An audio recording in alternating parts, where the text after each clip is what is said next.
we started having a conversation about the amount of conversation that seemed to be happening in the marketplace about the issues facing media, but how there didn't seem to be any real progress being made or any obvious progress. It seemed that people were happy to complain about all the challenges and issues in the media area, but that there was really no alignment or seemed to be no cohesive plan to address any of these. So we decided to put a survey into the marketplace, and in March and April we had the State of Media survey, which was asking people to rank what we'd identified as 12 issues facing the media value chain in Australia. So it was ranking them from the most to the least important and then identifying why. And what we wanted to do is also, and what we got, was feedback across the whole value chain. And you'll notice we'll talk about the value chain because it's an interesting one from a procurement point of view in that we have buyers and sellers, and then we have agencies as well. So it adds a level of complexity to a traditional transactional model. Also, the fact that it is increasingly about value and not about price is also an issue that we wanted to look at. The 12 challenges we highlighted and asked respondents to vote on. So you'll see there's quite a broad range of challenges there, ranging from looking at cross-platform media audience measurement, privacy issues, which seems to be something that's certainly increasingly spoken about in the digital realm. The cost of continually evolving technology and research, again another big issue. So a range of issues there. We really tried to highlight issues from each of the stakeholder markets. Our aim, as Darren mentioned, was really to find alignments across all stakeholder markets, so marketer, media agency, media owner. And of course, we also wanted to keep the debate alive. That was really one of the main points of doing this research. Respondents that we attracted was from various stakeholder markets, so you can see the breakdown there. Marketers, advertisers, 21%, media agencies, multinational, we separated that into multinational, independent, multinational versus independent media owners as well. Certainly a good contingent from media owners took part in the survey. As mentioned, we offered a range of industry challenges and asked each stakeholder market to rank the challenges that were most specific to them from highest to lowest. The marketers' top issues, just looking at those, standard platform audience measurement, cross-platform ROI and attribution, and disconnect between client agency and media. Moving on to media agencies' top issues, are quite similar there in regard to marketer and media agency, the cross-platform audience measurement, cross-platform ROI and attribution, staff recruitment and retention. I know that's going to be spoken about by the panel. And of course, one of the big issues that I hear about out in the industry is staying ahead of the curve, staying on top of all of the industry issues that we need to keep abreast of. Media owners' challenges are there highlighted as well. Interestingly, they didn't align so much with the other two market sectors, but certainly staff recruitment, increasing competition from other marketing channels, finding an effective business model. I think we all know that media owners are struggling to, are pivoting pretty quickly to find a good business model, and the disconnect between each of the stakeholder markets. As you would expect, small and independent media owners certainly highlighted the limited scope for outside the square opportunities. They were also asked, and this is where we really found some interesting comments coming through with the research. What we really found was the research based on those 12 issues, we didn't find anything that hasn't already been spoken about quite openly in market. So cross-platform buying, cross-platform campaign analysis, staffing and recruitment, these are all issues that have certainly been out in the market. And there are some moves to improve, there are some moves in regard to those issues. MCM certainly announcing their automated buying platform in the last weeks. Nielsen is certainly making inroads with their campaign ratings measurement platform. Staffing and recruitment is often spoken about. But certainly what came through again was this increasing frustration and the dysfunction that this is placing on the buying function between marketer, media agency, media owner.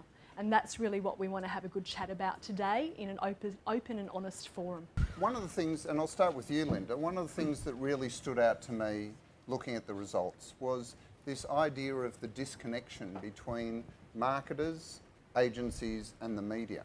Okay?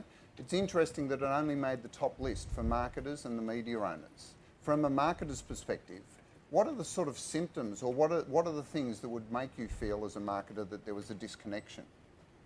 I think it's about communication would be number one, and for us really staying on top of what those trends are.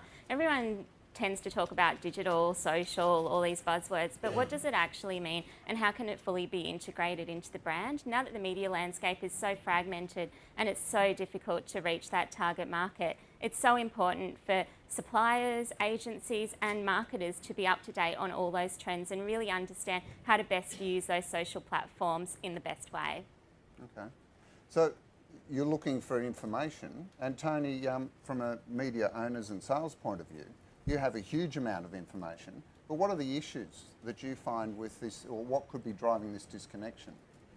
I don't see the disconnection, so I didn't answer the survey, so my apologies. Okay. You don't think there is a disconnection? I don't think it's as bad as people make out, to be honest. Okay. I think we're in a very tough economic environment, and so that lots of people's resources are stretched, and the buy-sell equations become very much in the buyer's favour at the moment, so that's sort of pushing a lot of the discussions that are had between the organisations to price as opposed to innovation. Mm-hmm. But in terms of how the data is shared across the different platforms, I think it's shared really well. I mean, I think, Lynda's only proposing something that every media, or not every business is facing. It's not just a media challenge, it's a challenge for retailers, it's a challenge for people in airlines, FMCG, etc. So to think that, we should have this magic answer to it is, I think, a bit of a folly, because, we're all evolving through the space ourselves as it is.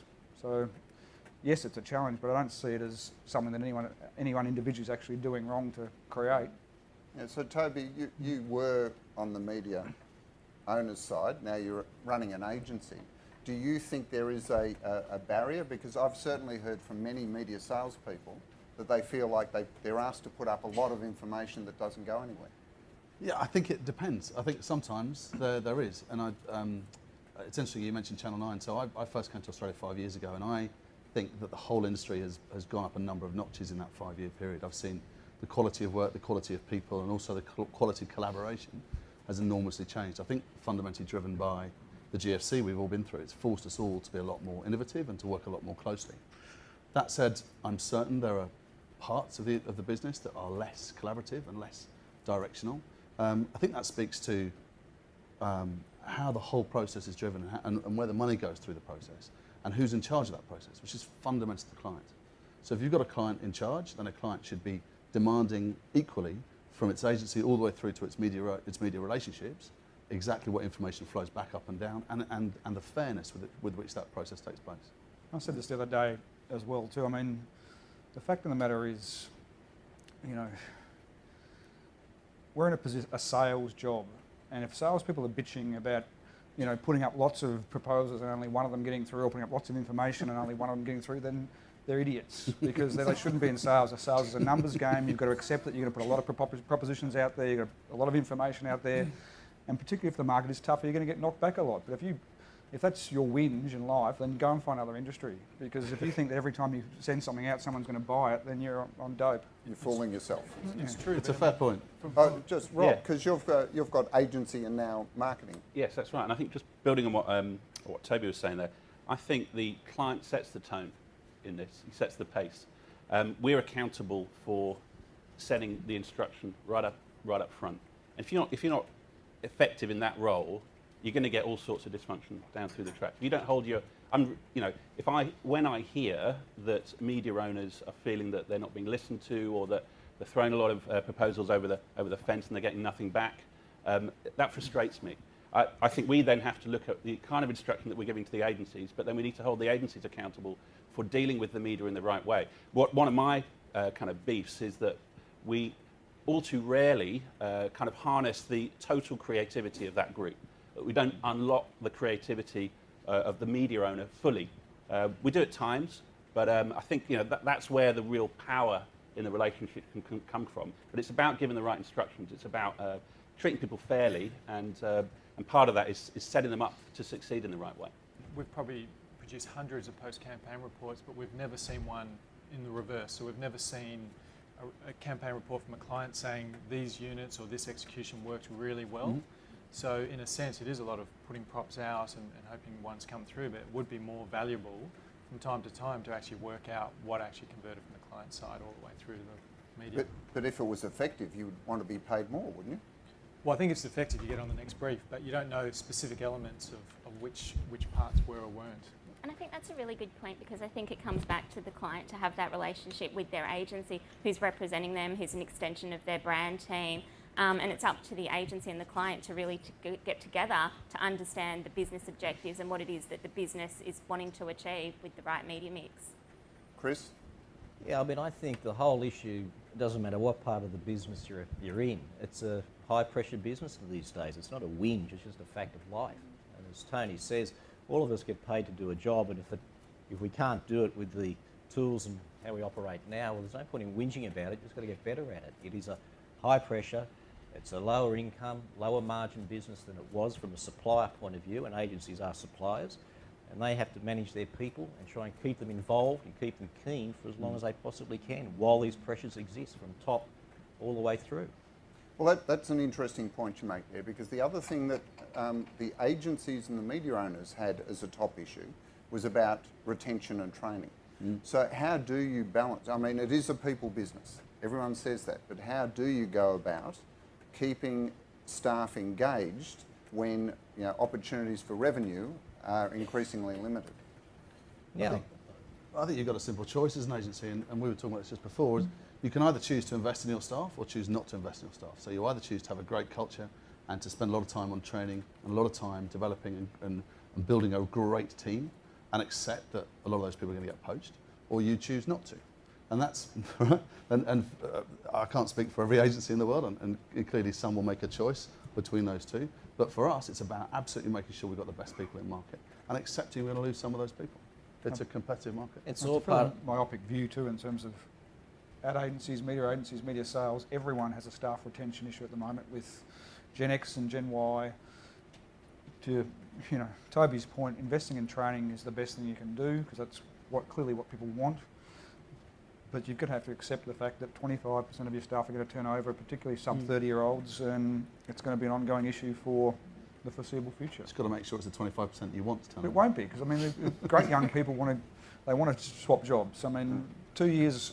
It used to be about 3 years ago. Someone said, "Oh, no, 2 years is the new kind of thing in a resume." But people are happy to have 1 year on a resume now. People are happy to do 6-month contract work. Young guys, having travel on your resume is considered to be A positive. completely positive. Left overseas, went travelling 3 times. Happy days. How do you offer them the career paths that make sense to them so that they don't want to move on? We've found you've got to take them back. You've got to be prepared to take them back, Yep. train them well and be prepared to take them back. Understand they're going to go, whether it's to travel or go to another organisation, but be very willing to take them back. You've got to create an environment where people feel they can constantly learn, certainly be recognised, but they've got to feel rewarded that they're getting somewhere. And it's working in an environment that won't be any lower pressure than the next place. Everyone's under pressure, but it's an environment they feel like they're developing in. And out of that, hopefully they'll become better at what they do, and you'll keep them and the clients a bit longer. So I think all those things are spot on and absolutely true. I think there's also a great opportunity to retain great staff by offering them the opportunity to do great work. So if you can make sure that you're operating with clients, you're creating interesting and different and innovative work, then you just hold on to those staff, the great staff, even more closely. How important are people, retention and training as part of that consideration? All work hand in hand. They're all really, really important. Obviously, when you go through a pitch process, all the agencies wheel out their top shelf, but the reality is you're not dealing with the top shelf on a day-to-day basis. So for me, going through that pitch process, it was really important to understand who was actually going to be working on our account, from CEO all the way down to the junior staff that are working on that business. And holding on to that staff is so important, because part of that journey is for the agency to really immerse themselves with the brand, understand what is the business objectives, what are the goals, what are the challenges. And if you've got staff that's constantly changing and moving on, all that knowledge goes as well, and then you're back to square one, having to do it again. And chemistry is such an important part of this. Relationships are so important, and if you get that wrong, that's when you go to pitch.